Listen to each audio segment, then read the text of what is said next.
Assalamualaikum warahmatullahi wabarakatuh. Selamat berjumpa di frekuensi kesadaran yang sama. Bersyukur hari ini kita masih diberi kesempatan untuk terus belajar, karena hidup itu sebetulnya adalah ruang dialog. Dialog antara diri kita dengan kita sendiri. Banyak orang yang tidak paham kalau hidup itu adalah ruang dialog, sehingga membiarkan setiap peristiwa dan kesempatan terjadi begitu saja tanpa menangkap pesan yang tersirat di belakangnya.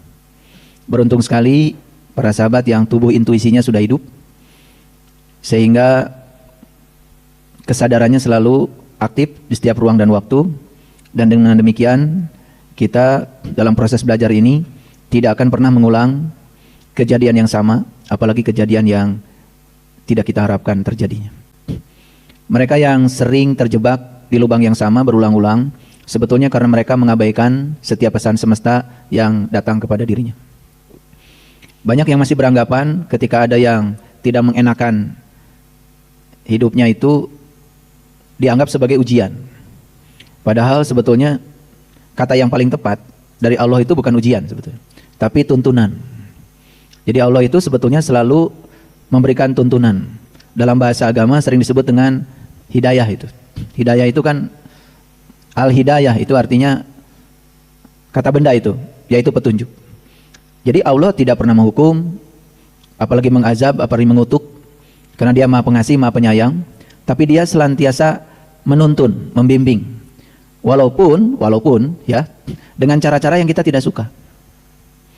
Makanya Allah sudah ngasih gambaran, boleh jadi kamu tidak menyukai sesuatu, padahal itu amat baik bagi kamu. Jadi kalau itu tuntunan dari Allah, ya hati-hati. Karena kita tidak suka, kemudian kita lari dari yang terjadi. Malah kita tidak akan berjumpa dengan kebenaran. Boleh jadi kamu menyukai sesuatu, padahal itu juga amat buruk bagi kamu.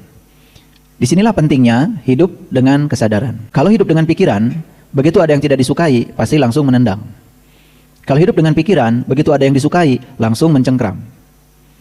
Makanya tidak sedikit ya orang-orang yang mengalami kebangkrutan dalam hidupnya, padahal dia sangat berlimpah dengan berkah. Itu dalam sekejap bisa menguap itu. Karena dia tidak tahu rahasia dari berkah itu. Dan ternyata berkah itu rahasianya, dia tidak suka dicengkram, dia tidak suka dimiliki, karena berkah itu energi. Dan energi itu sukanya dialirkan. Begitu tidak dialirkan, dicengkram, apalagi hanya untuk memenuhi keserakahan diri, karena takut kekurangan, tidak peduli pada orang lain. Itulah banyak fenomena di mana orang yang punya berkah sedemikian banyak, sampai sumpah 7 turunan, tetapi kemudian bisa menguap dalam waktu yang sekejap. Itu karena tidak paham ya mekanisme berkah itu. Coba perhatikan ya, air. Kalau diam di kolam, lama-kelamaan di situ akan tumbuh lumut. Pertama itu dulu.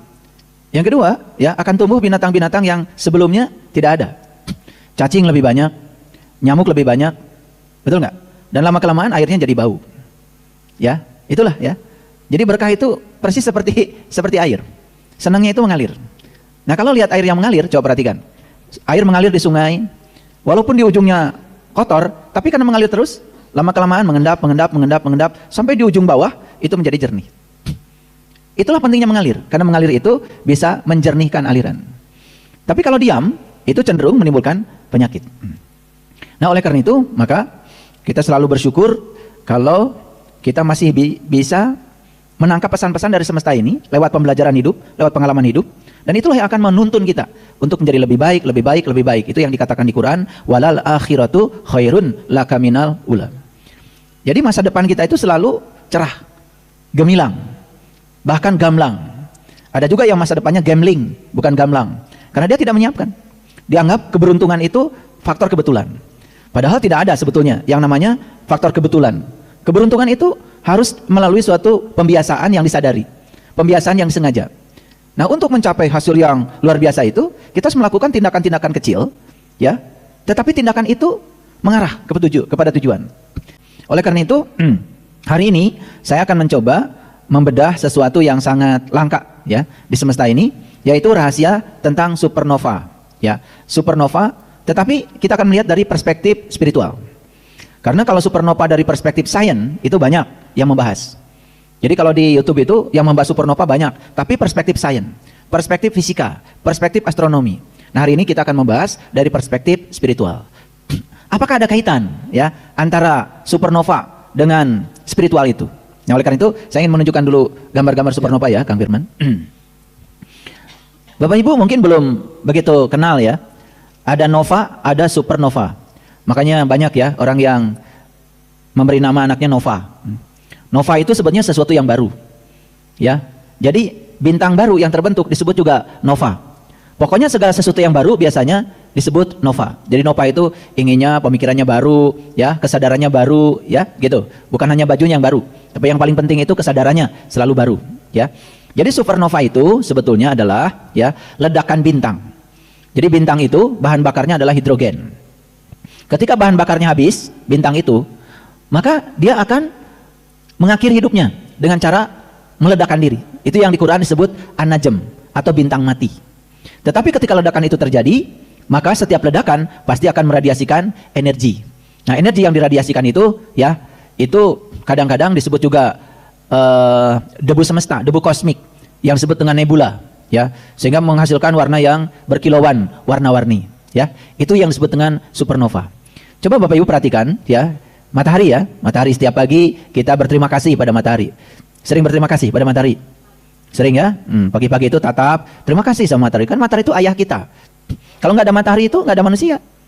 Karena kalau nggak ada matahari, tidak ada yang tumbuh di bumi ini. Kalau tidak ada yang tumbuh, tidak ada makanan. Kalau tidak ada makanan, nggak ada manusia. Makanya inilah ya, kita itu yang kecil gini aja kadang-kadang tidak disadari. Pagi-pagi lihat matahari, udah aja. Padahal tatap sebentar, kemudian ucapkan terima kasih atas berkah yang diberikannya. Karena suatu saat ini, matahari yang menyinari kita ini, itu akan mati. Ya, itu akan mati ya. Matahari ini umurnya sekarang ini sekitar 13 miliar tahun. Dan nanti suatu saat akan mati ketika hidrogen ya, yang dibakar terus-menerus itu dengan reaksi nuklir itu habis. Dan ketika matahari itu hidrogennya habis, dia akan meledakkan diri. Nah, dalam ledakan itu akan dihasilkan nova-nova baru, bintang-bintang baru. Jadi sebetulnya alam semesta ini akan terus berekspansi, terus berkembang.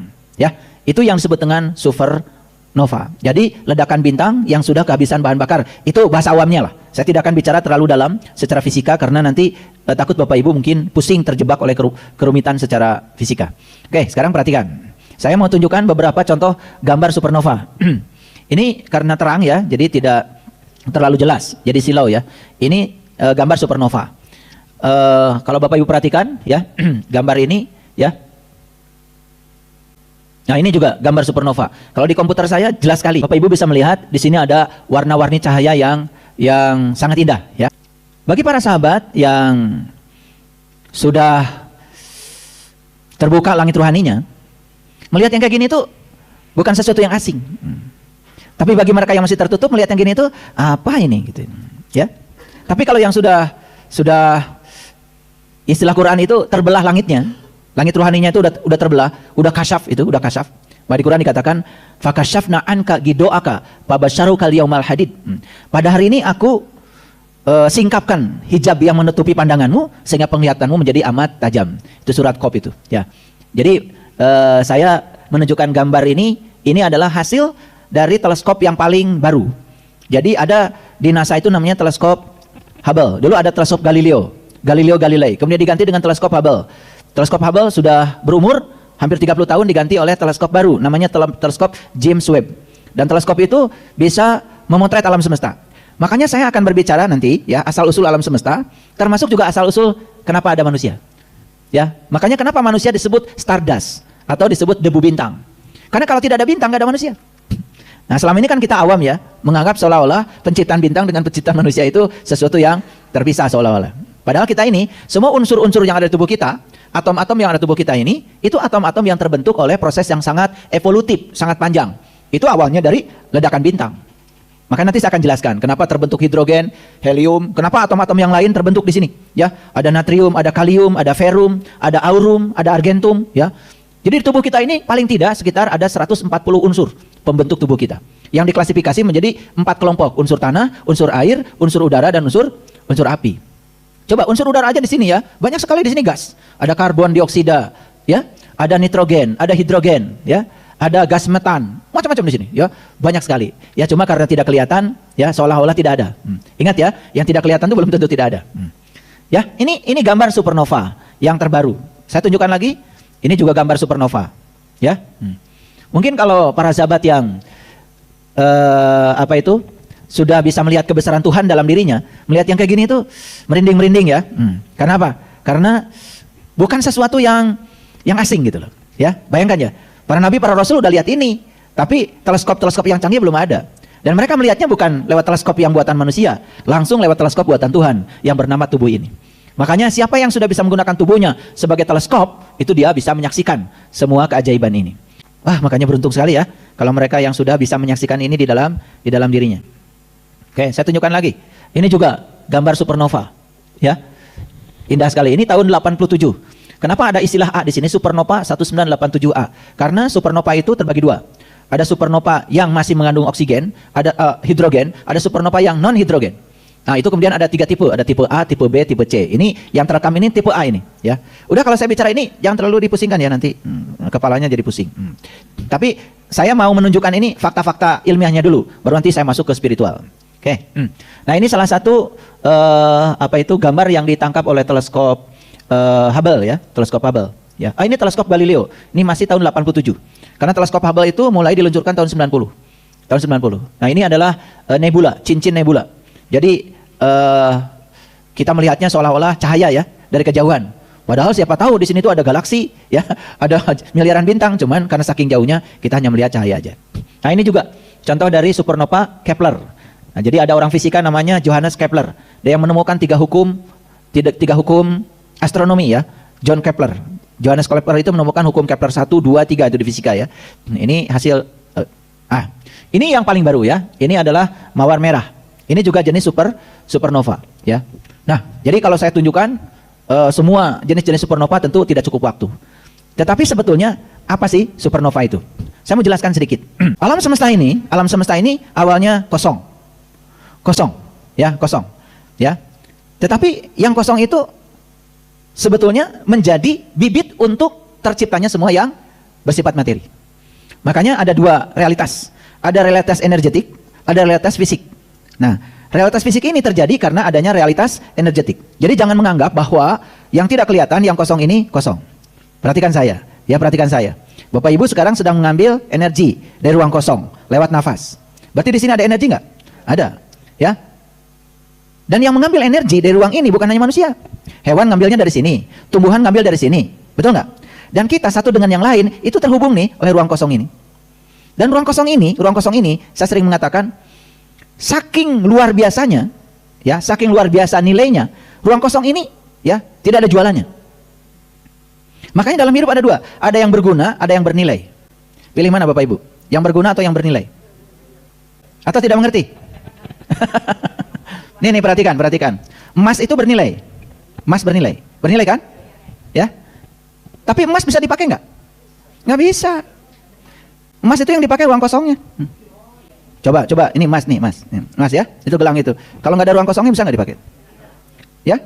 Nah, yang bernilai itu emasnya, ada harganya. Tapi kan nggak dipakai, emasnya di pinggirnya aja. Kan yang dimasukkan ke dalam tangan ruang kosongnya. Betul nggak? Betul nggak? Iya, sama nih gedung ini ya, gini. Yang bernilai apa? Yang bernilai itu bata, semen, kaca, bernilai, semua ada harganya. Tapi ada nggak yang nempel di kaca? Nggak ada. Kita malah justru tinggal di ruang kosongnya. Betul nggak? Jadi kita ini kadang-kadang aneh ya, merasa bangga karena punya rumah yang mewah. Betul nggak? Padahal rumah yang mewah itu nggak dipakai. Kan yang dipakai ruang kosongnya. Betul nggak? Disebut mewah itu kalau ruang kosongnya banyak. Betul nggak? Kan disebut, rumah ini luas karena ruang kosongnya banyak. Rumah ini sempit, ruang kosongnya sedikit. Jadi tetap aja yang dipakai kan ruang kosong. Ayo beli panci, yang dipakai apanya? Beli gelas, beli piring. Betul nggak? Tapi kita nggak sadar, mau beli baju aja yang dipakai ruang kosongnya. Bajunya kan nggak dipakai. Betul nggak? Cuma nempel doang. Kan yang dipakai ini yang di dalam ruang kosong. Nah, jadi pilih yang berharga, yang bernilai. Ini supaya ngejebak ngantuk nggak gitu. Pilih yang berguna, yang bernilai. Ya pilih dua-duanya. Emang nggak pakai baju gitu? Ya, iya, tetap aja gedung ini dibutuhkan. Betul nggak? Loh, kalau nggak ada gedungnya kita keanginan, kepanasan, kehujanan. Jadi yang bernilai kita butuh, yang berguna juga kita butuh. Tapi yang paling penting itu yang berguna. Dan yang berguna itu abadi.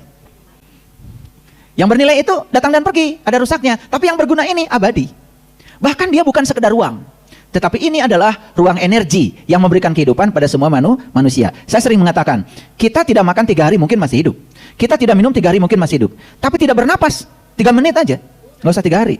Udah lewat. Betul nggak? Jadi energi yang didapat dari ruang kosong ini jauh lebih besar daripada energi yang disuplai dari makanan dan minuman. Clear sampai sini? Oke. Jadi ruang kosong ini kita sepakat ya, ruang apa? Ruang energi. Di sini ada energi yang jumlahnya tanpa batas. Bahkan sekarang orang fisika sudah mulai memikirkan, ke depan sumber energi itu justru ruang kosong. Sekarang ini sumber energi fosil, ya toh? Kan itu sebetulnya adalah manusia, hewan, tumbuhan di masa lalu yang terkubur oleh peristiwa alam. Lalu saking lamanya terkubur, dia kemudian berubah menjadi minyak. Jadi minyak itu dari mana? Itu makhluk hidup yang terkubur di bawah. Ya, ada peristiwa besar dulu, mungkin tabrakan antara planet dengan benda langit lain. Atau mungkin saja ada tsunami yang kekuatannya 100 kali dari tsunami Aceh, sehingga semuanya terkubur. Karena terkubur jutaan tahun, lama-kelamaan menjadi minyak. Makanya minyak itu yang sekarang terus-menerus dibor dari bumi, itu kan disebut sebagai energi fosil. Suatu saat energi itu tidak ada lagi, karena semua diambil dari bawah. Bahkan buminya mungkin tidak ada lagi, karena bumi ini udah rusak. Bahkan sekarang bumi juga ya sudah mulai melambat rotasinya, bumi itu. Bahkan bulan sekarang sudah mulai menjauh dari bumi. Ya, orang-orang yang hidupnya jarang mengamati, tentu saja tidak tahu. Tapi para ilmuwan yang setiap hari mengamati tahu, ini bulan sudah mulai bergeser menjauh dari bumi. Ada fenomena apa ini? Gitu ya. Jadi ya tentu saja bumi ini pasti suatu saat juga akan hancur. Matahari juga akan berhenti bersinar karena hidrogennya juga habis. Kan dibakar tiap hari. Bukan tiap hari, tiap menit kan? Ya, tiap jam itu pasti akan habis. Baik, perhatikan, sepakat ya. Ini ruang kosong. Oke. Nah, siapa sebenarnya ruang kosong ini? Tuhan mengatakan dalam Al-Quran, aku meliputi segala manusia. Coba, paham gak kata-kata itu? Aku meliputi segala manusia. Aku meliputi segala makhluk. Jadi manusia, makhluk diliputi oleh apa? Udah bisa nangkap ya? Nih kalau diterusin nanti bahaya, terlalu jelas. Karena kalau terlalu jelas itu malah jadi menimbulkan ketidakjelasan. Oke, perhatikan. Nah, energi itu bisa nggak bermanifestasi? Bisa. Dalam hukum kekekalan energi ada kata-kata begini, energi itu tidak bisa diciptakan, tidak bisa. Berarti tidak berawal, ya. Tidak bisa juga dihancurkan, berarti tidak berakhir. Coba dengarkan kata-kata saya. Kalau energi itu tidak berawal, tidak berakhir, tidak bisa diciptakan, tidak bisa dihancurkan, jadi energi itu apa sebetulnya? Udah sampai situ aja dulu. Sampai situ aja dulu, nggak saya teruskan. Oke, lanjut. Nah, tetapi dia bisa berubah bentuk, betul nggak? Makanya ya. Semua yang kelihatan bersifat fisik ini, planet, matahari, bintang, ya, galaksi, dan semua alam semesta ini yang bersifat fisik ini sebetulnya adalah manifestasi dari energi universal tanpa batas. Makanya lalu Allah ngasih kabar di Al-Quran, wal awalu wal akhiru. Awas ya, justru dia ngasih kabar bahwa aku ini tidak berawal, aku ini tidak berakhir, gitu. Wazohiru wal batin, yang zohir aku, yang batin juga aku. Lalu pernyataan itu diikatlah oleh satu kalimat, la ilaha illallah. Yes? Oke. Ngerti ya la ilaha illallah? Ya. Makanya la ilaha illallah itu disadari, bukan dibaca berulang-ulang gak sadar, malah bikin mabuk. Ya. Disadari kalimat itu ya, disadari. Yuk, sekarang kita lihat. Ini kosong ya? Kosong. Kosong ya? Lalu ya, Allah berfirman, firmannya begini dalam hadis qudsi. Aku adalah suatu perbendaan yang tersembunyi. Aku ingin agar aku dikenali. Dikenali siapa? Dikenali siapa? Ya dikenali oleh dirinya. Enak aja dikenali manusia. Emang lu siapa?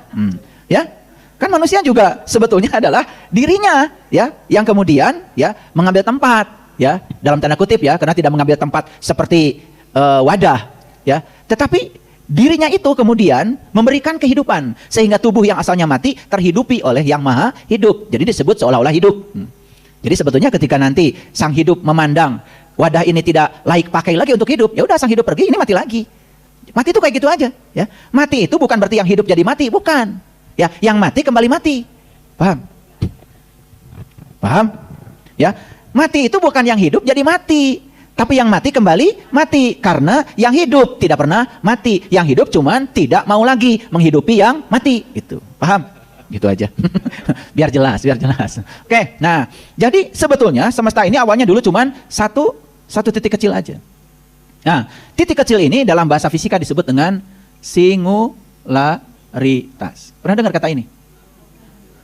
Pernah dengar tuh, ya? Ya udah nggak apa-apa, baru dengar hari ini ya. Ya kasihan kalian itu. Belajar agama nggak jelas, belajar sains nggak tahu. Jadi aja nggak karu-karuan. Nah, titik ini adalah energi yang memadat. Dia memiliki massa yang sangat masif, maka disebut titik yang sangat energetik. Dia juga memiliki suhu yang sangat tinggi. Lalu titik ini kemudian menjadikan dirinya sebagai sebuah ledakan besar. Dulu disebutnya Big Bang. Ya, ngerti kan bahasa Inggris? Big itu apa artinya? Oh pintar kalian, berarti udah waras ya. Big Bang, ledakan besar. Lihat saya semuanya. Begitu kita mendengar kata ledakan, yang terpikir itu seperti ledakan bom, ledakan petasan. Karena kita udah terpengaruh dengan kata ledakan. Padahal sebetulnya kata ledakan dalam fisika itu sebetulnya adalah ekspansi. Ekspansi. Jadi ledakan itu sebetulnya bukan ledakan seperti bang gitu, bukan. Tapi yang sebenarnya adalah ekspansi. Tahu ekspansi? Ekspansi itu mengembang. Ya, mengembang. Ini pelan-pelan belajarnya ya. Ternyata istilah-istilah ini juga kalian belum ngerti ya. Mengembang. Ya, kuliah sebentar ya. Nah, jadi alam semesta ini terus mengembang, bahkan sampai sekarang. Cuman karena mengembangnya itu dengan kecepatan melampaui kecepatan cahaya, saking cepatnya kita tidak merasa bahwa alam semesta ini sedang mengembang. Sekarang ini sedang mengembang detik ini. Cuman karena kecepatannya melampaui kecepatan cahaya, sampai kita tidak merasa kalau alam semesta ini terus mengembang. Jadi kalau alam semesta terus mengembang, harusnya nih, diri manusia ini juga harus mengembang. Kalau tidak mengembang, apa yang terjadi? Kita tertinggal. Tertinggal kereta. Nah itulah yang disebut dengan penderitaan. Kenapa? Tidak mau ikut dengan perubahan. Kalau mengembang itu kan berarti berubah. Betul nggak? Ini alam semesta berubah terus loh. Kalian kok nggak berubah? Ilmu nggak berubah, kesadaran nggak berubah, pola pikir nggak berubah. Betul nggak? Masih terus mengulang-ulang yang lama. Gimana ini? Ini karena nggak sadar, makanya dikasih kuliah hari ini. Kuliah yang keren. Oke, lanjut. Nah, jadi memang ya, ini itu kelihatannya seperti meledak. Karena dari singularitas ini, dari bibit yang kecil ini, lalu terbentuklah berbagai macam galaksi. Ya, bahkan ya, ketika ini mengembang dan menimbulkan benda-benda yang lain, baik itu galaksi, bintang, planet, dan lain-lain, itu ya. Ketika mengembang itu, maka setelah beberapa menit itu meledak, itu kemudian terjadilah penurunan suhu. Nah, ketika penurunan suhu itu, ternyata yang terbentuk pertama di semesta itu adalah proton dan neutron. Pernah dengar ini? Pernah dengar ya? Di mana proton itu? Ah, kalian mah. Kumaha ya tes. Sarakolan teh itu. Pakai gerbang. Proton dan neutron itu adalah partikel subatomik yang ada di inti atom. Inti atom disebutnya nuklir. Maka sekarang ini ya, orang sudah membuat bom nuklir. Dulu bom atom saja. Itu sedemikian dahsyatnya. Padahal bom atom itu baru kulit luarnya yang diberdayakan. Sekarang bom nuklir, nukleusnya, inti atomnya yang direkayasa. Makanya kalau perang dunia ketiga terjadi, dunia ini habis. Kalau semua pakai nuklir. Kalau manusia mulai tidak waras. Hanya untuk memenuhi ambisinya. Ini bahaya ya. Sekarang sedang terjadi ketegangan yang luar biasa di Timur Tengah. Ya, tapi nggak usah takut. Kalaupun memang harus berakhir ya berarti satu siklus kehidupan sudah selesai ya nggak apa-apa. Tapi ingat ya, ingat, kesadaran tidak pernah mati, ya kan? Diri sejati nggak pernah mati, ya. Cuma tubuhnya aja yang hancur, kemudian akan melanjutkan perjalanan selanjutnya bagi mereka yang tahu. Nah, yang terbentuk pertama ini neutron dan proton. Lalu karena terus mengembang, maka yang terbentuk berikutnya apa? Yang terbentuk berikutnya itu adalah atom. Kalau ini kan baru inti atom. Nah, sedangkan dalam atom itu ada inti atom, ada elektron yang bergerak mengelilingi inti atom. Nah, elektron itu terbentuk kemudian. Nah, ketika terbentuk atom yang terbentuk pertama kali itu cuma dua. Yang pertama adalah hidrogen, yang kedua adalah helium. Nah, helium ini terbentuk juga lewat proses evolutif jutaan tahun. Hidrogen mengalami yang namanya termonuklir. Jadi terbentuklah yang namanya hidrogen. Nah, terus bumi ini mengalami proses sehingga terbentuklah atom-atom yang lain. Natrium, kalium, magnesium. Itu unsur-unsur yang membentuk tubuh. Dari mana kita mendapatkan atom-atom itu? Dari makanan, dari minuman. Kan kalian tiap hari minum air mineral. Tahu artinya mineral? Nggak tahu. Tiap hari minum air mineral. Ya Allah. Itu di dalam air itu semua atom ada. Natrium ada, kalium ada, magnesium ada. Zat-zat yang dibutuhkan untuk pertumbuhan tubuh. Makanya sangat masuk akal kalau manusia itu disebut stardust, yaitu debu bintang. Karena kalau tidak ada ledakan ini, tidak terbentuk proton dan neutron, tidak ada inti atom, tidak ada atom, tidak ada hidrogen dan helium, tidak ada atom-atom yang lain. Nah, atom-atom yang lain itu terbentuk lewat proses evolusi yang sangat panjang. Itu belum jadi manusia, belum. Ya, bahkan 6 miliar setelah itu bumi ini baru mendingin. Makanya kata orang tua, ya, ini ada dialog tuh antara si Semar dengan Cepot. Ya, Cepot. Kata Cepotnya bener Bapak. Iya dunya masih kene genjelong, ya. Batu masih biye kene. Nah, nanti diterjemahkan. Ya. Cenah Bapak geus aya, gitu. Cek si Cepot teh ka Semar. Jadi Cepot sedang bicara kepada bapaknya Semar. Katanya dunia ini masih belum mengeras. Kan kalau baru ledakan itu belum mengeras, belum mendingin. Ya, masih empuk dunia ini, batu-batu juga masih empuk gitu. Katanya kata si Cepot, itu Semar sudah ada, bahkan sudah jualan cireng. Nah, itu karena orang mengerti Semar itu ya wujudnya. Nah, tentu saja yang namanya Semar yang dimaksud itu adalah jati diri. Nah, ya, itu sudah ada itu. Jadi sebetulnya jiwa-jiwa itu sudah ada, sedang menunggu rumah untuk mengalami pengalaman hidup. Tapi prosesnya tidak langsung jadi manusia, ini dulu. Ya. Sebelum terbentuk semua unsur-unsur yang dibutuhkan untuk jadi manusia, belum ada manusia. Dan prosesnya berlangsung selama miliaran tahun. Jadi yang dibentuk di semesta ini apa dulu? Atom-atom dulu. Semua unsur-unsur yang dibutuhkan untuk terjadinya manusia. Jadi di sini tuh kompleks sekali, ya, kompleks sekali. Isinya ini adalah atom dan molekul. Atom itu membentuk molekul. Molekul juga macam-macam. Ada molekul air, namanya H2O. H2O. Berarti apa itu? 2 molekul hidrogen, 1 molekul oksigen. Nah, hidrogen itu atom, oksigen itu atom. Ketika berpadu, dia jadi molekul. Molekul banyak sekali, ya. Wah, itu semua makanan kita itu kan molekul. Di satu sayuran aja molekulnya banyak, ya kan? Luar biasa. Pernah belajar kan? Atau baru hari ini? Aduh, nggak apa-apa. Tapi rumus molekul air tahu kan? Ya udah. Nah, jadi molekul HCl. Apa HCl? Apa? Uyah. Ya. Ya, hidrogen ditambah klorida. Banyak molekul-molekul itu, ya. Ada H2SO4. Asam sulfat. Udah, ya, banyak itu. Nah, itu di kimia itu dilihat, ya, tidak disebut namanya, tapi disebut atom-atom yang membentuknya apa saja. Nah, molekul membentuk lagi menjadi padatan. Udah kompleks lagi. Inilah jadi manusia. Jadi sadar nggak bahwa sebetulnya ibu bapak kita itu sebetulnya lah yang ledakan itu. Dan kalau tidak ada ledakan itu, kalian nggak ada. Cuman kita nggak mau belajar sampai ke sana. Ya, nggak mau belajar sampai sana. Nah, ini belum ke spiritual, belum nyambung spiritual. Nah, perhatikan. Jadi ketika ini meledak, ya, sebetulnya ledakannya itu tidak acak. Buktinya teratur kan? Betul nggak? Ini ada matahari, ada planet-planet, betul nggak? Ya, kemudian di antara planet-planet ada planet buat kita nih yang hidup sekarang nih, namanya bumi, betul nggak? Ya, terus jaraknya dari matahari itu tidak terlalu jauh, tidak terlalu dekat. Terlalu dekat panas, terlalu jauh dingin, betul nggak? Hebat itu. Berarti teratur kan? Teratur, itu sudah direncanakan. Bayangkan kalau kita terlalu dekat dengan matahari, matahari itu suhunya 1.000.000 derajat Celcius. Terlalu dekat panas, terlalu jauh dingin. Kita tinggal di sini, anget. Betul nggak? Ih, luar biasa. Nah, masih mau nyari surga di tempat lain? Ini bumi ini surga, ditempatkan di tempat sedemikian oleh Allah, jaraknya dari matahari sedemikian, dan yang luar biasa apa? Itu sinar dari matahari itu saking jauhnya ke bumi. Jadi semua yang berbahayanya sudah habis di jalan. Yang sampai di sini itu yang buat kesehatan aja.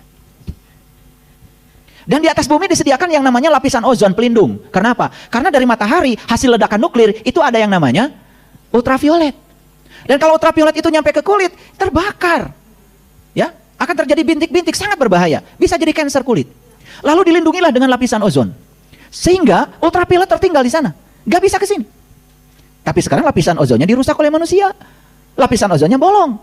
Nah, makanya ya Dibutuhkan manusia-manusia berkesadaran sekarang ini. Sadar buang sampah harus pada tempatnya, ya, gitu. Supaya apa? Supaya suhu bumi tidak meningkat. Kalau suhu bumi meningkat akan terjadi yang namanya efek rumah kaca. Lapisan ozon bolong. Akibatnya sinar ultraviolet dari matahari tidak ada yang menyaring lagi sampai di bumi dan itu sangat membahayakan. Ini kuliah sains sedikit-sedikit ya supaya gaul dikit ya. Sampai sini ngerti? Nah, jadi bintang itu terbentuk dulu yang namanya galaksi. Perhatikan saya. Galaksi yang kita tempati namanya galaksi apa? Bima Sakti. Coba. Nama galaksi aja itu bukan bahasa Inggris. Ya, yang namanya Milky Way, ya. Tapi kemudian kita menyebutnya Bima Sakti. Kan itu bukan Bima Sakti, bukan terjemahan dari situ. Karena kita nggak mau kalah. Ya. Yang dipakai kan nama Bima dan Sakti, betul nggak? Nah, itu galaksi. Ini galaksi. Nah, galaksi ini, ya, dulu itu tidak diam. Dia diikat oleh satu ikatan namanya gravitasi, sehingga dia bisa bertabrakan satu dengan yang lain. Untuk apa dia bertabrakan? Untuk menghasilkan atom-atom yang lain. Jadi atom-atom yang terbentuk ini, yang membentuk tubuh manusia ini, lewat proses yang sangat dahsyat di alam semesta dan itu sangat luar biasa. Nah, di alam semesta ini ada yang sangat penting yang manusia tidak tahu. Yang pertama ada yang namanya, pernah dengar ini? Pernah dengar? Kalian itu nggak pernah dengar ini, saya juga bingung. Ada namanya dark matter, ada namanya energy matter, ya. Dark energy, sorry. Ada yang namanya dark energy. Ada dark matter, ada dark energy. Dark matter berarti materi gelap. Dark energy, energi gelap. Jadi di alam semesta ini, Bapak Ibu, di balik yang cahaya yang terang ini, itu ada kegelapan. Dan kegelapan ini tetap ada. Cuman sekarang kegelapan ini nggak kelihatan karena sedang tertutupi oleh cahaya. Ini begitu cahaya pergi, yang ini gelap. Nah, di balik dark matter ini ada namanya dark energy. Ini namanya energi gelap. Dan itu sampai sekarang masih belum terpecahkan. Belum terpecahkan. Nah, dark matter ini pembentuk alam semesta 27%.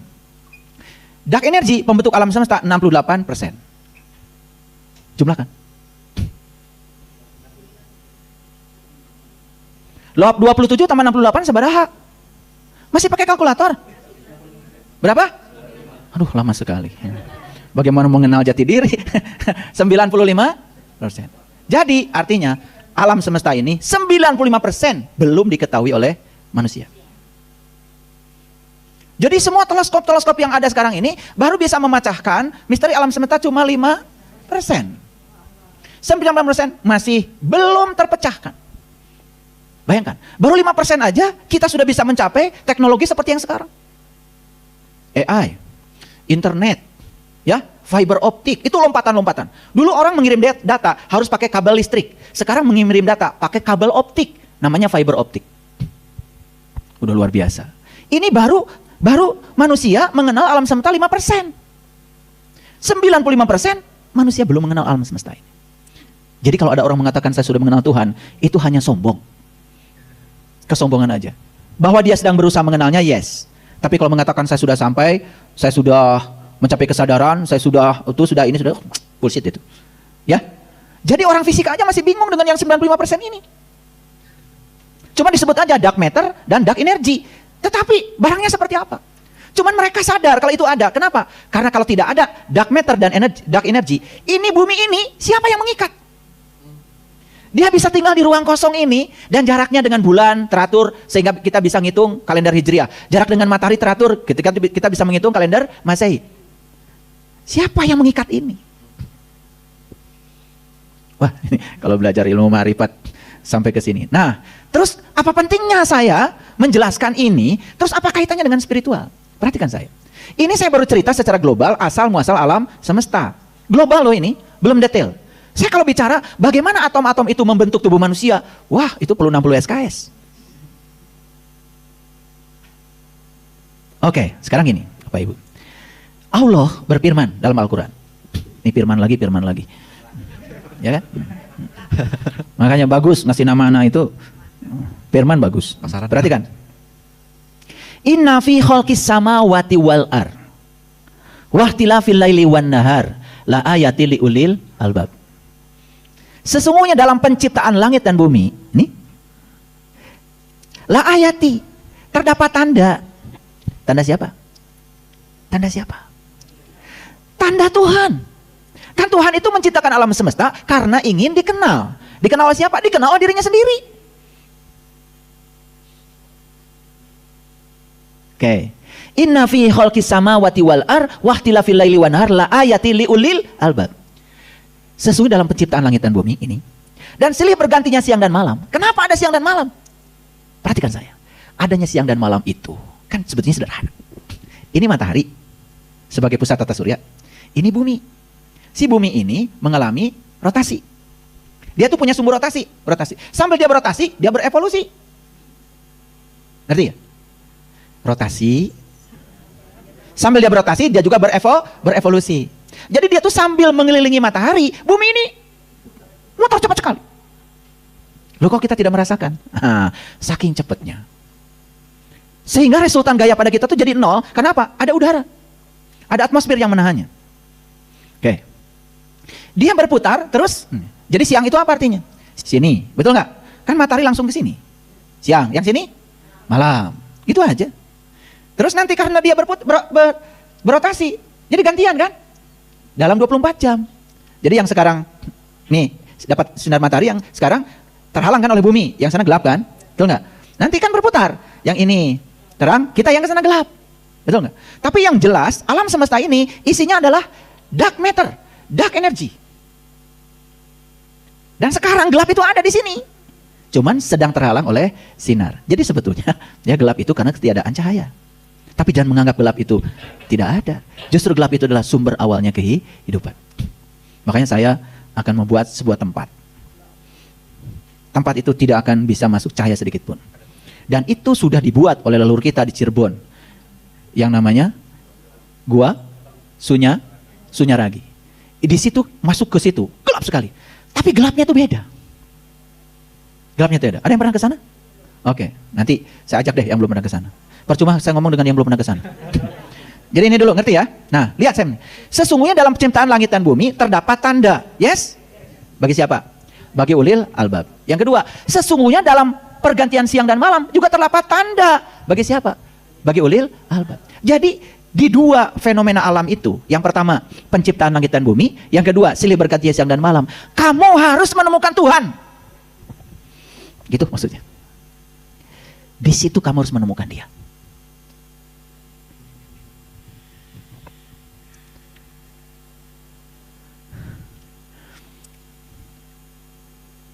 Yang bisa menemukan Dia itu terbatas. Hanya ulil albab. Siapa ulil albab? Allazina yazkurunallaha qiyaman wa qu'udan wa ala junubihim. Yaitu orang yang sudah bisa mengingat Allah berdiri, duduk, dan berbaring. Siapa orang itu? Dijelaskan dalam Quran surat Al-Insyikok, yaitu orang yang sudah terbuka langit ruhaninya. Orang yang sudah terbelah langit ruhaninya. Nah, dijelaskan di Quran surat Ar-Rahman ayat 37 dengan kata-kata faida sakotis sama ufakanat wardatan kadihan. Ketika langit rohanimu terbuka, maka kamu akan menyaksikan merah mawar seperti kilapan minyak. Nah, mawar merah yang ini yang diterima dipotret oleh teleskop Hubble itu, ini kan ditemukan dari tahun 90 ke sini. Hubble itu membuat teleskop tahun 90, dibawa oleh pesawat ulang-alik, dilepas di angkasa. Kemudian dia terus memotret alam semesta, semua yang terjadi dalam semesta dipotret oleh Hubble. Salah satu citra yang keterima itu adalah mawar merah. Ternyata ini adalah salah satu supernova yang sudah terjadi di masa lalu, yang baru sampai kepada teleskop Hubble di masa sekarang. Kenapa? Karena kecepatan cahaya, walaupun sudah 300 juta meter per detik, saking jauhnya ledakan itu dengan teleskop Hubble, baru terekam sekarang, setelah 13,8 miliar tahun. Nah, sekarang saya mau kalian tahu semuanya. 13,8 miliar tahun, kalau dirubah ke dalam jarak, berarti 13,8, ini tahun cahaya. Ya, tahun, ya, ini tahun. Kalau dirubah ke dalam jarak, berapa? Coba. Yuk, lihat sekarang. Cahaya itu kecepatannya 3 kali 10 pangkat 8 meter per detik. Kecepatannya. Berarti kalau 13,8 miliar tahun, sekarang lihat, 1 tahun aja dulu. Ya 1 tahun. 1 tahun berapa detik? Bisa dihitung. Nggak usah putus asa. Berapa detik? Gimana kalian itu gini aja udah putus asa? 1 tahun itu berarti 365 hari. Ya, 1 hari 24 jam. 1 jam 60 menit. Kali 60 detik. Nah ini sekian detik. Kalikan. 1 tahun itu sama dengan sekian detik. 365 kali 24 kali 60 kali 60 detik. Jadi setahun itu sekian. Daripada pusing-pusing, dikurungin aja sama saya. Nah gitu, udah selesai. Betul? Nah, sekarang cahaya itu bergerak dalam 1 detik 300 juta meter. Dalam 1 detik. Jadi cahaya bergerak dalam 1 detik, bergerak selama 300 juta meter. Dalam 1 detik. Kan gampang. Sekarang 13,8 miliar tahun. Berapa jarak yang ditempuh cahaya? Gampang. Gampang. 13,8, ya ini miliar kan? Miliar tahun kan? Jadi ini harus dikalikan 10 pangkat 9. Betul? Miliar. Ya kan? Dikalikan 1 tahun sama sekian. 365 kali 24 kali 60 kali 60. Nah, ini jarak dari ledakan itu di masa lalu ke teleskop Hubble. Karena cahayanya kan baru nyampe ke situ. Coba 13,8 kali 10 pangkat 9 kali ini, hitung berapa? Ini satuannya nanti dalam meter. Kayaknya kalkulator kalian itu, coba. Ini saya bantu ngitung, supaya gaul sedikit. Lalu kenapa di Quran surat Ar-Rahman ada kata-kata, ketika langit ruhanimu terbuka, kamu akan menyaksikan merah mawar seperti kilapan minyak. Nah, mawar merah yang disaksikan teleskop Hubble itu kejadian yang terjadi di alam luar, fenomena fisik. Sedangkan yang diceritakan di Quran bukan mawar merah yang itu. Mawar merah sebagai asal muasal diri. Dan itu pasti ada dalam diri. Disebut diri sejati, tempat kita pulang. Dan itu hanya bisa disaksikan oleh mereka yang sudah terbuka langit ruhaninya. Clear nggak? Jadi sekarang, antara alam fisik dengan alam metafisik itu ternyata simetri. Sekarang Nabi Muhammad 1400 tahun yang lalu sudah bicara. Faidang sakoti sama'u fakanat wardatan kadian. Kata Nabi, ya, ketika langit ruhanimu terbuka, kamu akan menyaksikan merah mawar. Saat itu data dari teleskop belum ada. Tapi beliau sudah menyaksikan itu. Di mana? Tentu teleskop buatan Tuhan. Yang mana? Ya ini. Dan saya bukan mengatakan hebat, saya sudah menyaksikan itu. Di sini. Jadi apa yang dikatakan Nabi Muhammad itu, ya, yang diabadikan dalam Quran surat Ar-Rahman itu bisa dialami semua orang. Kalau kita ngikuti jejak dan langkahnya beliau. Makanya di ayat yang selanjutnya Allah berfirman, nikmat Tuhan mana lagi yang akan kamu dustakan? Faidang sakoti sama ufakanat wardatan kadihan fabi ayyi ala rabbikuma tukadziban.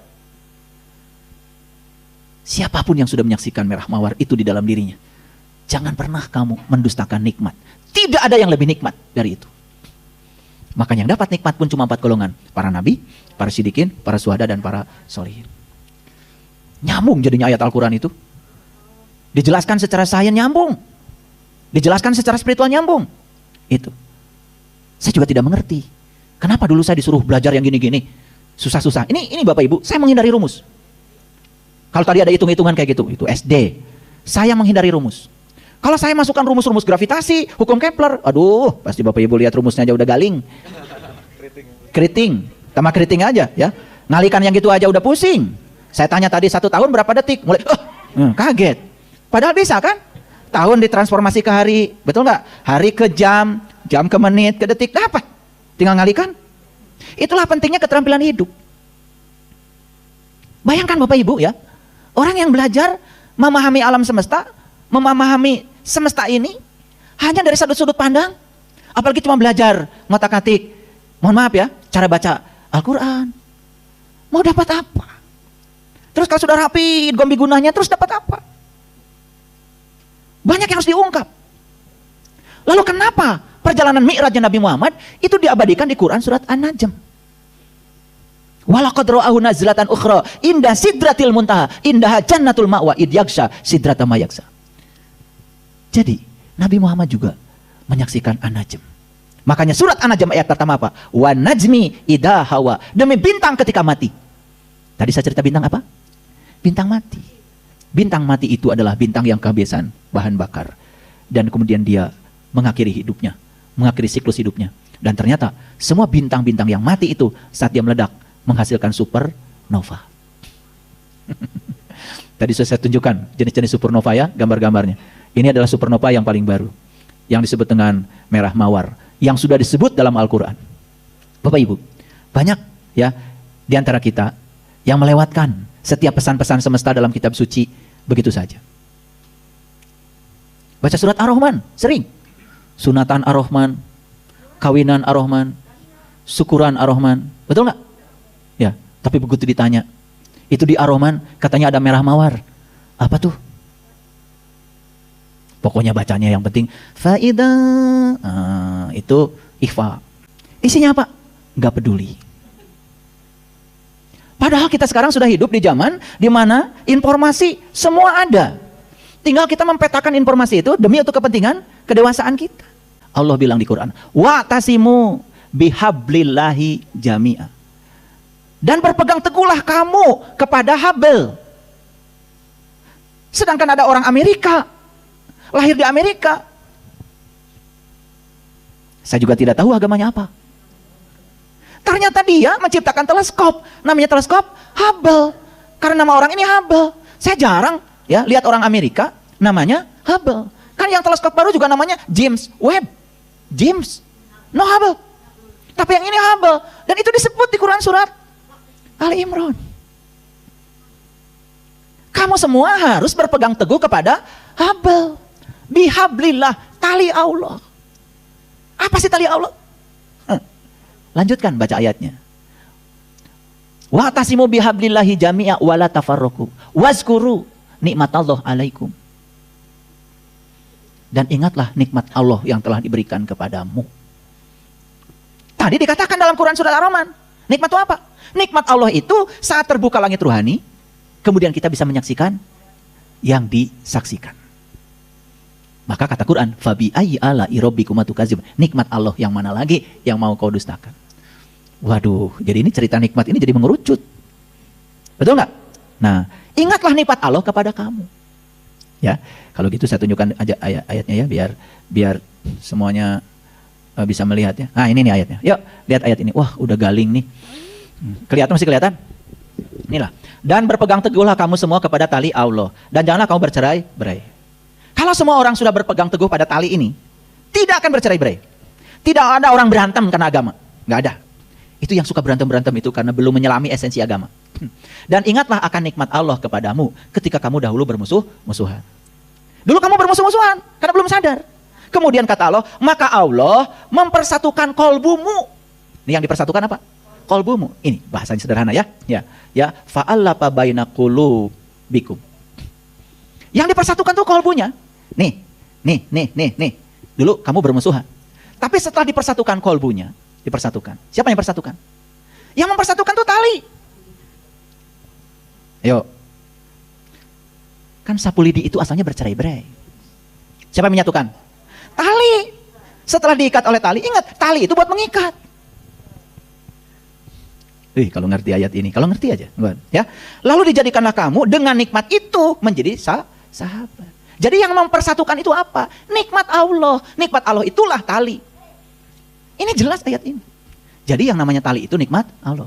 Yuk sekarang ini, sudah dapat nikmat Allah belum? Sudah dapat nikmat Allah belum? Sudah dapat nikmat Allah belum? Sudah nikmat Allah belum? Nah, kalau semua sadar bahwa sudah mendapat nikmat Allah, kolbunya itu sudah dipersatukan. Kenapa? Kolbunya sudah terbuka. Sudah sama-sama menyaksikan. Makanya karena sudah sama-sama menyaksikan, dia disatukan oleh Allah menjadi ikhwan, menjadi saudara. Makanya jangan heran ya. Kalau kita yang sudah dipersatukan kolbunya oleh tali ini, ya, persaudaranya lebih erat, bahkan melampaui persaudaraan dengan saudara-saudara.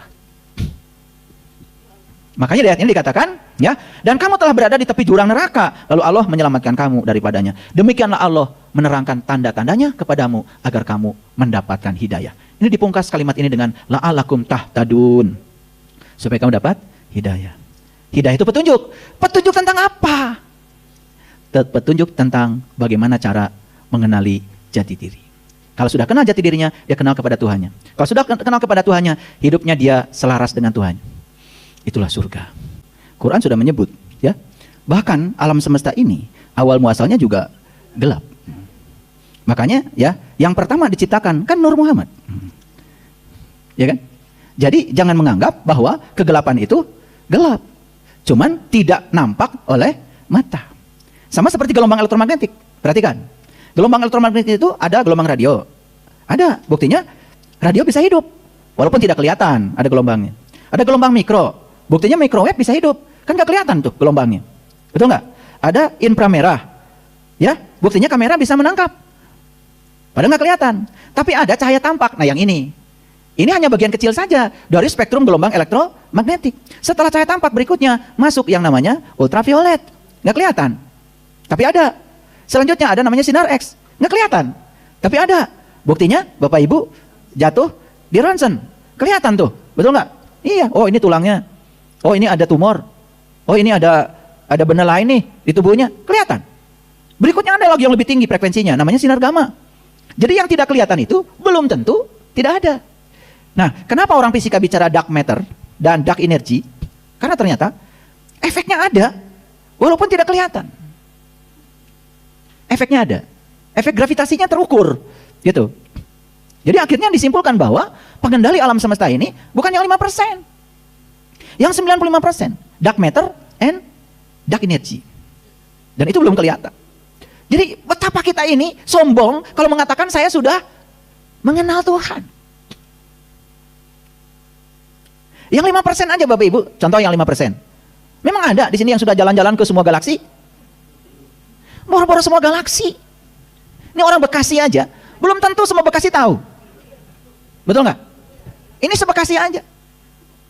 Gini, ada orang Jakarta nih. Orang Jakarta tuh belum tentu sudah jalan-jalan ke semua pelosok Jakarta. Orang Bogor belum tentu sudah jalan ke pelosok Bogor. Itu di peta Bogor, nggak ada. Jakarta nggak ada. Di peta galaksi loh. Betul nggak? Ya di peta Jakarta ada. Saya bicara di peta galaksi. Bahkan bumi yang katanya gede ini, itu di peta galaksi nggak kelihatan. Lalu apalagi Jelekong? Di mana Jelekong? Ya, coba perhatikan. Bumi aja ada nggak di sini yang sudah keliling dunia? Nih keliling dunia aja belum. Apalagi keliling planet. Apalagi keliling bintang. Betul nggak? Itu baru yang 5% aja. Segitu luasnya. Apalagi yang 95%. Jadi sungguh sangat tidak masuk akal kalau ada orang kemudian mengklaim dirinya sudah mencapai ini, mencapai itu. Makanya saya kasih tahu Bapak Ibu, makin tinggi ilmu kita, kita tuh makin tidak tahu apa-apa. Orang yang sering merasa dirinya tahu, bahkan menghakimi orang lain, itu karena nggak berilmu. Yang suka menghakimi orang, wah ini sesat, ini salah, ini itu nggak berilmu. Kalau ilmunya udah luas, tidak berani lagi. Kenapa? Alam semesta yang 5% aja kita belum kuasai. Boro-boro yang 5%. Di 5% itu saya mau nanya Bapak Ibu, Indonesia itu di sebelah mana? Betul nggak? Sedangkan Indonesia aja kita belum jalan-jalan. Betul nggak? Saya tahu beberapa pulau, saya pernah ke Kalimantan, tapi saya juga belum pernah jalan-jalan ke gang-gangnya. Betul nggak? Saya pernah ke Sumatera, semua udah, ya semua provinsi udah. Ya saya udah ke Sulawesi, ya semua provinsi udah. Tapi kan ada kabupaten, ada kecamatan, ada desa, ada RT. Wah, itu aja udah. Jadi betapa terbatasnya kita. Makanya sebetulnya puncaknya belajar itu ya kita menjadi orang yang tidak tahu apa-apa, tidak bisa apa-apa, tidak punya apa-apa. Bahkan kita ini bukan siapa-siapa. Kita ini menjadi sangat besar ketika kita mengidentikan diri sebagai siapa. Betul nggak? Baru menjabat aja di lingkungan kecil, sudah petatang, petenteng. Betul nggak? Itu, karena dia merasa sudah besar di lingkungan kecil. Karena tidak pernah melihat alam semesta yang besar ini. Apalagi Bapak Ibu, kalau kita meniti ke dalam diri. Maka Allah bilang di dalam Al-Quran surat Al-Fusilat ayat yang ke-53. Aku bentangkan kebesaranku di segala ufuk. Dan yang paling penting aku bentangkan kebesaranku pada dirimu sendiri. Sudahkah kamu menyaksikannya? Kalau kamu bisa menyaksikan kebesaranku pada diri kamu, kamu sudah menemukan aku. Kamu sudah menemukan kebenaran. Dan kita belum. Banyak yang belum. Ya, melihat tubuh ini cuman seonggok tulang dan daging saja. Kita tidak melihat keajaiban di belakang. Betul? Saya kemarin dapat gambar tentang foton. Pernah dengar? Ini Bapak Ibu, cahaya ini tuh serombongan foton. Jadi foton itu adalah partikel cahaya. Ini cahaya tiap hari ketinggali. Ini cahaya. Nah, cahaya ini ternyata yang datang ke kita itu serombongan paket-paket energi. Setiap paket energi namanya foton. Jadi kita lampu senter itu tuh foton. Ya. Ini cahaya yang ini foton. Ini semua foton. Ya. Nah, setiap ada cahaya yang datang kepada kita, itu berarti serombongan foton. Dalam satu senter aja ada berapa juta foton, nggak bisa ngitung. Nah, sekarang ilmuwan sudah menemukan gambar untuk satu foton. Jadi ada ilmuwan fisika yang bisa memotret, ya, ini serombongan cahaya itu dipilah-pilah sehingga dipisahkan satu aja dan kemudian difoto. Dan fotonya persis seperti foto supernova. Foton. Satu partikel cahaya. Nah, satu partikel cahaya itu di fisika disebut namanya kuanta. Kuanta itu dari kuantum. Jadi kuantum itu paket. Kuanta itu paket. Nah, satu paket energi, sudah diteliti nih orang fisika. Satu paket energi itu, energinya konstanta Planck dikalikan dengan frekuensi. Satu paket energi itu. Nah, sekarang berapa banyak cahaya yang datang pada kita? Itu bisa diukur intensitasnya. Berarti berapa miliar foton. Dulu zamannya Isaac Newton lahir, beliau mengatakan bahwa cahaya itu adalah ya serombongan energi yang kontinu. Ternyata begitu, abad fisika kuantum itu teori salah. Karena cahaya itu serombongan energi yang diskrit, tidak kontinu. Dan setiap energi yang datang itu sebetulnya serombongan paket. Nah, itu mulai ditemukan ketika Einstein menemukan efek fotolistrik. Dan makanya Einstein dihadiahi hadiah Nobel karena penemuan efek fotolistrik. Tahu kan Einstein dapat Nobel? Enggak tahu ya, udah banyak. Ayah, bicara black hole ya, katanya ayah belum menerangkan black hole. Apakah black hole juga bagian dari gugusan kemandalan ini? Gitu, betul, ya. Jadi black hole itu, ya, ketika dia berekspansi, ada yang jadi bintang, ada yang jadi planet, ada yang jadi satelit buat planet, seperti bulan bagi bumi, ya. Kemudian ada juga yang ada yang jadi black hole. Bahkan black hole itu menjadi pusat energi. Jangan dikira loh, yang namanya black hole itu seolah-olah karena warnanya black, warnanya hitam, kemudian seolah-olah energinya paling sedikit. Justru ya, black hole ini bisa menelan bintang-bintang. Saking kuat gravitasinya. Gitu. Makanya ya, di fisika itu ada namanya teori radiasi benda hitam. Nah, jangan dikira kalau ada benda hitam, ya, benda hitam. Jadi benda hitam itu bukan benda yang berwarna hitam. Bukan seperti ini, Bapak pakai baju hitam, bukan. Benda hitam itu semua benda yang di dalamnya ada atom, dan atom itu aktif, ya, di mana ada elektron mengelilingi atom. Setiap elektron mengelilingi atom, maka dia tertarik oleh gaya elektrostatik. Nah, ketika tertarik oleh gaya elektrostatik, maka dia mendapatkan gaya sentripetal. Maka dia akan dipercepat dengan percepatan sentripetal, dia akan meradiasikan gelombang elektromagnetik. Jadi setiap benda yang meradiasikan gelombang elektromagnetik disebut black body. Apakah Bapak Ibu black body? Black body. Coba pergi ke mall. Sedot semua. Bukan. Begitu kita jalan, kaca terbuka. Berarti kita tuh ngasih energi dong. Sama sensor. Energi dari kita dirubah menjadi sinyal listrik. Jadi saklar. Sehingga saklarnya on. Maka dia pintu ngebuka. Kita sudah jauh nutup lagi. Nggak sadar kalau kalian itu meradiasikan energi? Dasar. Ini masalahnya di kampung saya tuh udah. Makanya di Quran dikatakan bunuhlah dirimu, keluarlah dari kampungmu.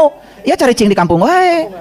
Makanya harus bunuh diri. Bunuh diri itu bunuh kebodohan, bunuh keakuan, bunuh perasaan merasa hebat, bunuh itu supaya nggak kampungan. Tadi saya tanya, sering ke mall? Sering itu mengalami pintu buka tutup? Sering ya? Tapi nggak nanya. Gimana sih kalian itu? Harusnya kok kenapa saya datang bisa buka? Itu kan artinya tubuh kita ini meradiasikan energi. Maka tubuh kita juga disebut black body. Black body. Ya, black hole itu bagian dari proses ekspansi. Ekspansi tadi, ya, terus menerus. Sehingga terbentuk salah satunya adalah black hole. Dan black hole itu penyeimbang alam semesta. Dan di black hole itu ada dark matter. Ada dark energy. Justru itu pengendali alam semesta. Makanya setiap galaksi itu punya black hole-nya. Dan itu adalah pengendali. Tentunya di dalam diri kita juga ada black hole. Ya. Ini ada black hole dalam diri kita. Bapak Ibu, kalau kita meneliti ke dalam diri, kita akan menyaksikan black hole itu. Jadi ada dalam diri kita. Siapa ya? Ayah, kemudian kita lanjut pertanyaan berikutnya. Ayah Guru, saya Abdul Karim, Assalamualaikum. Ayah tadi menerangkan semua sisi fisika yang ada di alam makro atau alam luar. Ketika ayah memasuki alam diri, berarti ada gugusan-gugusan bintang tersebut di dalam diri kita. Yes. Apakah berbeda seseorang yang melihat secara fisik, misalnya melihat bintang di malam hari, melihat matahari, bulan dan bintang di malam hari atau di siang hari, apakah berbeda dengan apa yang dimaksud di Quran, ayah? Yes. Pertanyaannya begitu, ayah. Terima kasih. Makanya itulah, kembali pada ayat yang tadi. Inna fi khalqis samawati wal ar wahtilafil laili wan nahar la ayatil ulil albab. Jadi bagi ulil albab, penciptaan langit dan bumi dan silih bergantinya siang dan malam itu, ya, itu adalah tanda. Tapi tanda yang di luar. Ternyata yang di luar ini simetri dengan tanda yang di dalam. Makanya yang sudah bisa menyaksikan kebesarannya di dalam, begitu melihat tadi, ya, foto-foto yang saya tampilkan tentang supernova, itu bisa nangis, terharu. Kok saya sudah menyaksikan itu di dalam diri saya. Tapi tentu saja, kalau pertanyaannya apakah beda atau sama? Ya tentu saja beda. Kenapa? Itu di alam materi. Sedangkan yang di sini di alam ruhani. Berbeda. Berbeda. Yang dilihat di luar oleh teleskop Hubble itu citra materi. Yang dilihat di sini citra ruhani. Dampaknya juga berbeda tentunya, ya. Dampaknya berbeda. Apakah ilmuwan yang melihat gambar-gambar ini menjadi lebih sadar? Belum tentu. Tapi yang masuk ke sini itu bisa menjadi peningkatan kesadaran. Kenapa? Karena semua gugusan bintang yang ada di sini. Kan mungkin beberapa sahabat yang penanya juga pernah membaca surat Al-An'am. Ibrahim mencari Tuhan, ketemu bintang, ketemu bulan, ketemu matahari. Kan matahari bintang juga. Betul nggak? Cuman karena kita awam, yang namanya bintang itu seolah-olah lebih kecil daripada matahari. Padahal bintang itu bisa jadi besarnya lebih besar jutaan kali dari matahari. Cuman saking jauhnya. Makanya kan gambar bintang kalau anak kecil begini. Betul nggak? Iya. Padahal aslinya kan gambar bintang begini. Betul nggak? Kalau mahasiswa S1 fisika saya suruh gambar bintang begini, 4 tahun nggak lulus. Karena yang gambar bintang ini kan sebetulnya saking jauhnya nyampe di sini cahaya kedap-kedip digambar gini. Ini otak kita sampai sekarang mungkin masih percaya kalau bintang kayak gini. Bintang kayak gini. Ya, awas ya kalau kalian suruh gambar bintang, kalau begini berarti waras. Kalau gini nggak waras. Anak TK ya gambarnya gitu. Tapi kalian itu masa gambarnya gini bintang? Gini bintang. Paham ya? Jadi itu. Nah, apakah beda? Beda. Apakah dampaknya beda? Beda. Orang yang melihat aspek materi, dia hanya di level materi. Makanya di Quran, orang yang kelompok materi ini disebut golongan kiri. Nah, orang yang sudah bisa melihat aspek ruhaninya di dalam diri disebut golongan kanan. Makanya di Quran, ya, fa ashabul maimanati ma ashabul maimana. Dan golongan kanan beruntung sekali, berbahagia sekali golongan kanan. Wa ashabul mas'amati ma ashabul mas'amah. Dan golongan kiri, alangkah ruginya golongan kiri. Jadi walaupun sudah menyaksikan gambar-gambar itu, belum tentu bisa membangun kesadaran. Maka Nabi Muhammad tidak melihat mawar merah dari teleskop Hubble, tapi belum menyaksikan mawar merah yang ada di dalam dirinya. Dampaknya apa? Dampaknya pada kesadaran. Jadi beda sekali. Makanya golongan kanan itu beruntung, golongan kiri. Makanya lihat Bapak Ibu, kalau Bapak Ibu pergi haji, itu ketika tawaf, itu kan kita ini bergeraknya ke kiri. Kenapa? Karena Ka'bah itu materi. Dan kita mengelilinginya ke sebelah kiri, nggak ke kanan. Tetapi di Ka'bah ada sudut yang namanya rukun Yamani. Yaman itu kanan. Itu peringatan. Setelah ini kamu harus bergerak ke kanan. Artinya apa? Semua yang bersifat materi ini hanya simbolisasi buat menuju kepada yang bersifat rohani. Gitu nggak waktu haji?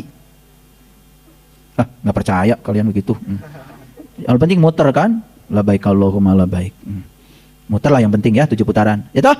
Udah muter, ya udah. Ya. Kalian merasa ahli surga kan? Karena udah muter. Ayah, siap ayah. Ini juga apa? Sebagai sesi terakhir. Ayah sudah berbicara mana sisi materi dan mana sisi non materi, mana sisi fisik dan sisi spiritual. Sebetulnya pesannya apa ya? Apa yang hendak ayah ingin sampaikan kepada kami dari penjelasan ini? Gitu. Harapannya seperti apa ya? Ya, tubuh manusia tersusun dari 2 unsur. Unsur materi, ya tentu saja kita harus mengerti asal muasal tubuh kita dari permulaannya sampai ini. Karena tubuh ini harus dipulangkan ke asalnya tubuh ini. Makanya kalau istilahnya orang Sunda, mulih ka jati mulang ka asal. Mulih ka jati. Nah, Jadi mulika jati itu kepulangan jati diri. Mulang ke asal, kepulangan jasmani. Kita harus rapi, dua-duanya harus dipulangkan. Karena ini harus dipulangkan dua-duanya. Jasmaninya pulangkan ke asalnya, ya toh? Kemudian ruhaninya pulangkan ke asalnya. Makanya kita harus melihat ini dari dua aspek. Aspek materi dan aspek rohani. Itu kompetensi yang saya bangun. Nah kebanyakan kan kita tidak menyadari sampai begitu. Pokoknya mati aja. Ingat ya. Di sini ada dua aspek, jasmani dan rohani. Nah, aspek jasmaninya, masa tidak ingin tahu dari mana sih unsur-unsur yang membangun tubuh saya? Betul nggak? Nah, mereka yang tahu unsur-unsur pembentuknya, misalkan gini, dari 140 unsur yang membentuk tubuh kita, misalkan ada kekurangan nih, kurang kalium, ya kan? Oh ini ibu ini kurang kalium, kasih obat yang ada kaliumnya. Ya, ini kurang magnesium, kurang ginseng. Dulu waktu zamannya COVID kan semua harus minum zinc. Ya, itu ZN itu, ginseng. Ginseng itu seng. Itu logam, kekurangan seng itu. Nah, sehingga unsur tanah, unsur air, unsur api, unsur udara di tubuh kita tuh harus seimbang. Jadi buat kesehatan juga banyak kegunaannya. Jadi apa artinya sakit? Sakit itu kan sebetulnya secara materi pun tubuh kita tidak seimbang. Betul nggak? Nah ditambah lagi secara energi, betul nggak? Gitu. Jadi kenapa saya membahas ini? Supaya kita tahu asal muasal tubuh kita tahu asal muasal jati diri kita. Kita pulangkan dua-duanya ke tempat asalnya dengan rapi. Itu tanggung jawab kita dalam hidup ini. Nah, saat dipulangkan, contoh, ini tubuh jasmani nih. Ya. Tubuh jasmani mau dipulangkan ke asalnya. Ingat. Dulu, ya, semua unsur-unsur yang membentuk tubuh ini kan suci. Betul? Betul ya. Saat dipulangkan harus suci. Unsur air ke air, unsur udara ke udara, unsur api ke api, unsur tanah ke tanah harus suci. Kenapa? Lihat saya, Bapak Ibu. Atom itu. Dalam setiap atom, misalkan ya, atom apa? Atom tembaga. Tembaga itu berarti Cu ya, kufrum. Cu. Nomor atomnya 29. Rumus kulit-kulitnya 2881. Itu rumus kulitnya. Jadi si kuprum itu, ini inti atom, ini kulit pertama, kulit kedua, kulit ketiga, kulit keempat. Di kulit ini ada 2 elektron. Sini ada 8, sini ada 8, sini ada 1. Ini namanya elektron bebas. Makanya ya, tembaga dipakai untuk penghantar listrik. Dikasih tegangan sedikit saja lepas nih elektronnya. Ketika elektronnya lepas, dia jadi arus listrik. Ngerti nggak kalian? Tiap hari pakai listrik. Ya, beli kabel, pernah nggak nanya, kenapa kabel bukan emas, bukan besi, kenapa kufrum? Kenapa tembaga? Ya, karena apa? Tembaga itu dia punya namanya elektron bebas, free elektron. Di kulit luarnya 1. Sehingga dikasih tegangan sedikit saja, elektronnya lepas. Karena kalau dikasih tegangan, ada medan listrik, ada gaya listrik, dia keluar. Maka dia akan jalan-jalan. Jalan-jalannya si elektron itu jadi arus listrik. Ya, kalian mah kumaha tuh diajar agama tepugu. Nah, lihat saya sekarang sekali lagi. Nah, di dalam tembaga ini, perhatikan saya, ya. Jumlah proton dengan jumlah elektron sama. Jadi jumlah protonnya ada 29, jumlah elektronnya juga ada 29. Cuman si proton positif, si elektron negatif. Nah ini kalau dijumlahkan, ini kan jadi netral. Jadi si atom itu dulu netral, suci. Nah kemudian kalian cari rezeki, nyolong, masuk energinya. Betul nggak? Nipu orang, masuk energinya. Nah si atom-atom di tubuh kita tuh sekarang jadi bermasalah, terionisasi, tidak netral lagi. Nah saat mau dipulangkan nggak netral, ditolak. Alam semesta ini nolak, nggak bisa nerima. Mau begitu? Makanya nggak usah belajar halal haram, nggak usah. Nyolong itu pokoknya bahaya. Karena apa? Membuat tubuh kita ditolak oleh semesta. Dan kenapa agama kemudian melarang korupsi, maling, nyolong, nipu? Kenapa? Ini karena secara sains bisa dijelaskan. Itu energi-energi yang buruk. Dan ternyata alam semesta,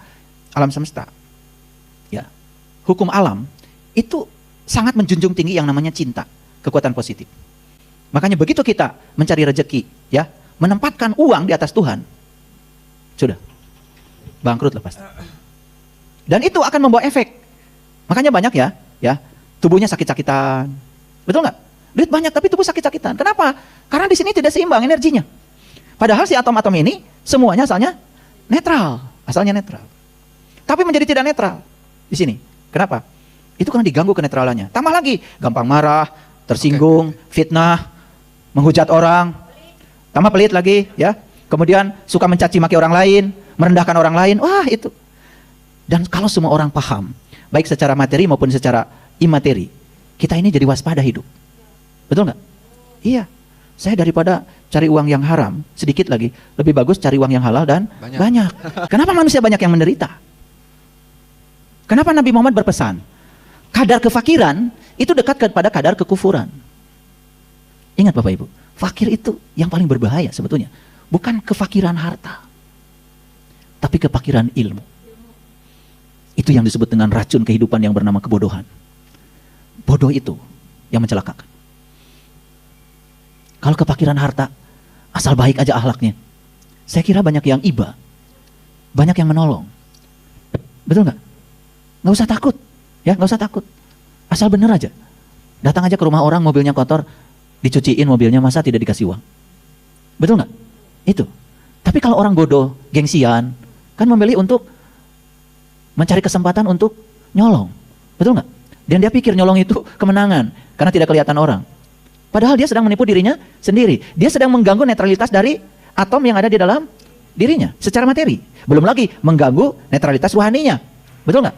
Makanya kenapa di Quran Allah mengatakan beruntung mereka yang menyucikan jiwanya. Ini saya bicara komprehensif ya hari ini. Saya bicara secara walaupun ini sebenarnya kuliah singkat. Karena kalau saya mau cerita kosmologi, apalagi pakai rumus-rumus, nanti saya khawatir pulang dari sini semua mencret-mencret. Ya, pokoknya selintas tapi ngerti. Oh, ternyata asal-usul saya itu dari bintang. Pantas kalau saya ini disebut debu bintang. Makanya saya kalau mau makan aja sering mengatakan untuk seluruh daya sambung semesta yang telah berjasa menghadirkan makanan ini, terima kasih, terima kasih. Coba sekarang perhatikan saya. Apakah ada jasa bintang-bintang yang jauh kepada kita? Ada. Contoh gini, ya. Itu matahari tidak mungkin tinggal di situ kalau tidak ditahan oleh sistem gravitasi oleh bintang-bintang yang lain. Dan kalau matahari itu tidak ditahan oleh bintang-bintang yang lain, nggak ada di situ, dia tidak menyinari bumi. Kalau tidak menyinari bumi, tidak ada jagung, nggak ada singkong, nggak ada anggur, nggak ada apel. Betul nggak? Lalu kalian mau makan apa? Artinya manusia pasti mati. Jadi kita ini berutang budi nggak sama seluruh sistem astronomi di semesta ini? Berutang, cuma nggak ngerti aja. Padahal kita ini ditopang oleh satu sistem alam semesta yang luar biasa. Makanya ada orang yang mengatakan seolah-olah dia hidup karena hasil sendiri. Ya ini udah penyakit mental ini. Ini udah masuk NPD itu. Udah penyakit mental itu ya. Keren. Aduh. Ya, tidak mungkin kita bisa hidup sendiri. Makanya Bapak Ibu, merdeka itu bukan meloloskan diri dari kelompok, dari orang lain. Bukan. Merdeka itu tumbuh bersama. Tumbuh bersama, karena kita tidak mungkin meloloskan diri dari kelompok. Wah, saya mau merdeka. Gimana? Saya mau pisah aja dengan istri saya. Tambah gak merdeka kamu. Tambah tersiksa batinnya. Betul nggak? Pertama meninggalkan tanggung jawab. Yang kedua, betul nggak? Akan mendapatkan ulangan lagi nanti. Karena belum bisa menerima kenyataan. Coba sekarang. Saya merdeka di keluarga ini. Karena saya dengan semua anggota keluarga tumbuh bersama. Saling menghargai, saling menghormati perbedaan. Itulah merdeka. Keren teman. Ya. Tadi kan saya udah nyinggung sedikit tentang akhlak. Contoh ya. Ketika tahu bahwa semua atom-atom yang membentuk tubuh kita asalnya netral, betul nggak? Berarti kan jangan dinodai dong dengan energi dari luar yang tidak baik. Kan di situ kita diajarkan untuk belajar menyempurnakan akhlak, betul nggak? Jadi ini sudah tadi, cuma tidak eksplisit ya, tidak eksplisit. Ya, saya punya pengetahuan tentang materi, saya punya pengetahuan tentang energi. Jadi saya sangat hati-hati, walaupun itu materi, termasuk cara mencari nafkah, gitu, cara kita memperlakukan tubuh. Ya kan? Ya, cara kita merespon orang lain yang tidak suka sama kita. Betul nggak? Makanya saya sudah mengajarkan, kendalikan yang bisa dikendalikan. Pikiran kita, perasaan kita, sikap kita, itu kendali kita. Coba, kalau ingin selamat, kendalikan yang 3 itu, termasuk sikap. Inilah kenapa Nabi Muhammad mengatakan, innama bu'aistu liutammima makarimal akhlak. Jadi aku diutus ke semesta ini untuk menyempurnakan akhlak. Apa akhlak itu? Akhlak itu sebetulnya adalah ya kemampuan kita menerima yang kita tidak suka. Itu akhlak. Ulangi Ayah. Karena kalau kemampuan menerima yang disukai, udah selesai. Betul nggak? Itu tidak perlu dilatih ya? Nggak perlu dilatih. Ya, jadi akhlak itu sebenarnya tinggal fokus pada belajar menerima yang kita tidak suka. Karena yang kita suka mah udah langsung diterima, disantok lah malah. Ya. Jadi belajar tuh di situ. Makanya kata Allah, boleh jadi kamu tidak suka sesuatu, padahal itu amat baik. Allah ngasih rambu-rambunya, jangan buru-buru menendang yang kamu sebut tidak suka. Karena aku ada di situ di baliknya. Itulah yang namanya akhlak. Dalam dimensi yang jauh lebih luas, karena akhlak sering dikaitkan hanya dengan perilaku aja. Kalau perilaku itu adab. Makanya kita ya, kalau saya di tanah Parahyangan ini diajarkan Pancawaluya. Pancawaluya, waluya, waluyo kalau orang Jawa, itu artinya kan waras, sehat, ya kan? Pancawaluya, satu, waluya raga. Coba semua hak-hak tubuh ini diberikan. Kasih makan yang sehat, kasih istirahat yang cukup, ya kan? Kasih olahraga, kasih stretching, kasih tai chi, kasih meditasi, kasih yoga. Pasti. Yang pertama ketemu tuh, namanya waluya raga. Yang kedua, waluya basa. Waluya basa. Belajar berkata yang beres. Kalau mau bicara itu coba kamu perhatikan, kata-katamu itu pas nggak? Pas dengan situasi? Cocok nggak dengan tingkatan orang yang diajak bicara? Orang butuh beras jangan dikasih ilmu makrifat. Kasih beras aja. Orang butuh uang ya kasih uang. Ini diceramai ilmu. Ini nggak waluya ini bahasanya. Yang ketiga, waluya rasa. Karena rasa ini adalah magnet yang paling besar dalam diri kita, yang bisa menarik semua keberlimpahan. Sakit, nggak apa-apa, tapi rasanya jangan ikut sakit. Waluya kan rasanya. Saya sehat, saya kuat, walaupun realitasnya sakit. Nanti akan bangkit. Tapi kalau rasanya ikut juga sakit, ya tambah parah. Ya, rasa sakit itu alami, tapi menderita karena sakit itu pilihan. Tergantung rasa kita. Yang keempat, ya, waluya budi. Nah inilah adab, Kang Firman. Bagaimana kita memperlakukan orang yang lebih tua, memperlakukan yang lebih muda? Itu diajarkan oleh Rasulullah. Ya kan? Betul. Betul. Dan yang terakhir adalah waluya lampah. Lampah berarti berhubungan dengan tindakan. Ya. Coba lihat tuh orang di jalan. Ya. Pakai mobil. Yang waluya lampahnya. Jalurnya benar. Yang sepeda motor juga sama, yang waluya. Kalau nggak waluya tindakannya celaka. Orang udah mau belok ke kiri, masih mepet ke kiri. Begitu sudah jatuh, baru nyalahin mobil. Ya, itu karena tidak waluya tindakannya. Nih, kalau dijaga nih pancawaluyanya, waluya raga, waluya basa, waluya rasa, waluya budi, waluya lampah. Udah kita waluya, selamat. Itulah Islam. Islam tuh selamat. Nah, rohani kalau nggak kenal, ya kembalinya kemana ya? Iya. Nah, Oke, Ayah. Baik, Ayah. Ini bagus. Ya. Jadi kan Allah bilang, setelah aku selesai menciptakan tubuhmu, aku tiupkan ruhku. Jadi siapa diri kita sebenarnya? Ruhku. Nah, ruhku akan kembali kepada yang meniupkannya, kepada sumbernya. Itu, ya. Oleh karena itu maka ruhku ini jangan diganggu. Ruhku ini harus selaras dengan sumbernya, supaya saat pulang ruhku ini sudah senyawa dengan asalnya. Itulah pentingnya kita belajar tentang kesadaran. Ya, karena apa? Karena kesadaran itu tidak pernah mati. Kesadaran itu seperti layar nih, layar ini. Walaupun dimatikan infokusnya, layarnya nggak pergi. Ya, jadi oleh karena itu jangan menganggap kita sudah selesai. Karena semua data itu terekam di sebuah hard disk, namanya hard disk kosmik. Dan di hard disk itu terekam semua memori kita. Bahkan rasa kesal kita terekam. Sekarang gini ya, lagi jalan aja, tiba-tiba ada yang tidak enak. Aduh, kurang ajar nih orang tuh. Itu sudah masuk direkam, tidak ada yang lolos. Nah, itu ditabung tuh semua di hard disk kosmik itu menjadi energi simpanan. Dan suatu saat akan dikembalikan lagi. Makanya supaya kita selesai di dalam siklus kehidupan, walaupun tidak selesai di satu siklus, yang kebanyakanlah siklusnya, maka kita harus menjaga kesucian tubuh, kesucian batin. Gitu, ya. Jadi tubuh pun harus dijaga kesuciannya. Ya, apalagi batin kita, ya. Karena tubuh juga nanti bingung, ya, dikubur tetapi tidak bisa bersenyawa dengan tanah. Dianggap barang asing, ya, karena ada ketidakmurnian yang melekat di situ. Ya, sama, ya. Ya. Si jiwa juga pulang, tapi pulang dalam keadaan tidak harmoni, energinya tidak resonan dengan asalnya. Karena dia tidak nyaman, dia terasing. Ya, itu yang disebut gentayangan. Gentayangan itu bukan berarti tidak pulang, cuman ya tidak bisa bersenyawa. Sama pergi ke ruang kosong, cuma tidak bersenyawa karena ada ketidakmurnian. Persis kayak minyak di dalam air. Minyak itu sebetulnya unsur airnya paling banyak. Cuman ada ketidakmurnian, maka tidak disebut air, disebutnya juga minyak. Makanya begitu dia ada di air, dia sendiri aja, coba lihat tuh. Minyak di sayuran. Dia tinggal di sana tetapi tidak bersenyawa. Gitu, ya. Jadi kita tuh jangan sampai jadi terasing di ruang kosong ini. Menghembuskan napas ke sini sama. Yang soleh nggak soleh juga sama ke sini.